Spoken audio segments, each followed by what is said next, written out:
I understand this is your first film since Chorus Line. Yes, it is. Now, do you think that movie was unfairly knocked by critics? Yes, I do. Yes. No, I think the film had a lot of problems, but I don't think it was horrible the way that they painted it. I think that they came gunning for it and were ready for it to be, wanting it to be bad and ready to pick it apart. I think there's, again, were problems in the film, but overall I'm very proud of being a part of that film. Yeah. I saw that film in Australia. The second time I saw it, it was in Australia, and the theater was packed. Yeah. The audience just loved it. Do you find the reaction of people to the movie is different in other countries? Oh, Europe and Japan, it was a huge hit. Huge hit. And it was very funny because we'd go over there and people were, oh, they were in the chorus line, and we come here and people say, oh, you were in a chorus line, you know, so it was kind of good angel, bad angel, schizophrenic, you know. Well, there was an interview with Janet Jones where she said that she was convinced that the movie was going to be a huge hit, and the only reason she did another movie, Flamingo Kid, at that time was just to stay busy. And she was kind of devastated when the movie didn't do as well as she had anticipated. Right. Oh, I was devastated also. It was just, it wasn't that it wasn't a big hit. I thought that it would do well box office-wise, but I knew we were going to get killed critically. But I didn't know it was going to be as vicious as it was. And it was vicious and tough. And the hard thing was, after that, I couldn't get arrested. Even in films or theater things that I normally would have been seen on before Chorus Line was released. But it was almost as though we had this little black cloud and people, oh, she was with Chorus Line, well, I don't want to use her, you know.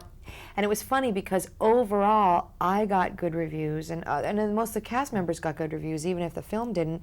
But it was very strange. It was like the plague. Very odd. I understand that part of the road back for you from that film was that you were in a subway and a little girl recognized you from the movie. Oh, it was so great. Yeah, I mean, you know, you have a tendency to kind of believe what the critics say, not believe them. In fact, since Chorus Line, I don't read reviews anymore at all, and I never read reviews for other people's work either. I see what I want to see and make my own opinion.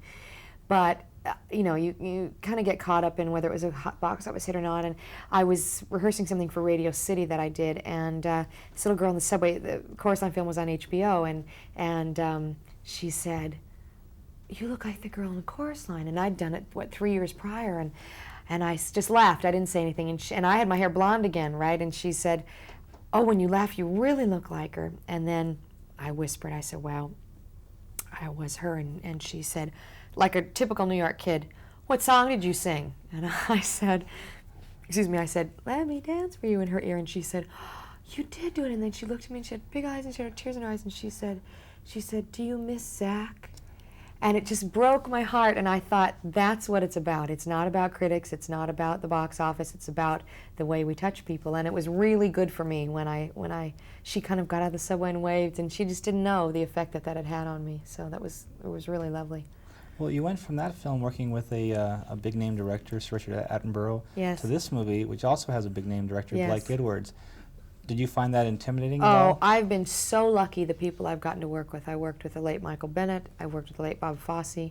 I've worked with Michael Kidd. I've worked with, you know, Sir Richard Attenborough, with Blake, now with Hal Prince I just finished working with. I've been really, really, really lucky with the people that I've worked with. This isn't your first time working with Blake Edwards, right? Is it true that 10 years ago that you did have some association with him? I doubled Bo Derek in a dream ballet in 10 that was cut. That was my big film debut, yes, and it was on the cutting room floor. Did that experience have anything to do with you being cast in this role? Well, we had sort of kept in touch through different people. He'd stay in touch when I'd do a show in New York, or we didn't talk to each other, but I knew of what he was doing and he knew of what I was doing. And he tried to bring me out on Sunset, actually, but I was working on Broadway at the time, and so I couldn't come out. And I was out here on a vacation and auditioned for the show and got it. I laughed for 3 months straight. It was great. I had a great time. But also, Blake, when he sets down to work, he works also. I mean, it's not all just fun and games. He gets his work done, but it's done in a very relaxed atmosphere and very encouraging atmosphere. And some directors work on an intimidation level to get you to do what they want. Not at all. Blake's totally supportive and very easygoing, and I had a great time. It was just a gift. Just loved it.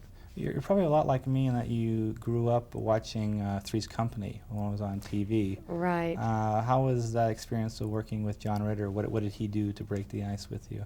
Oh, I wasn't nervous at all meeting him. No, I'm a pretty outgoing person, first of all, but we were just like old little souls together. The first day, we just were both very affectionate, and I went up and hugged him, and he hugged me, and it was as though we'd known each other forever. He was really, really easy to talk with, and no intimidation at all.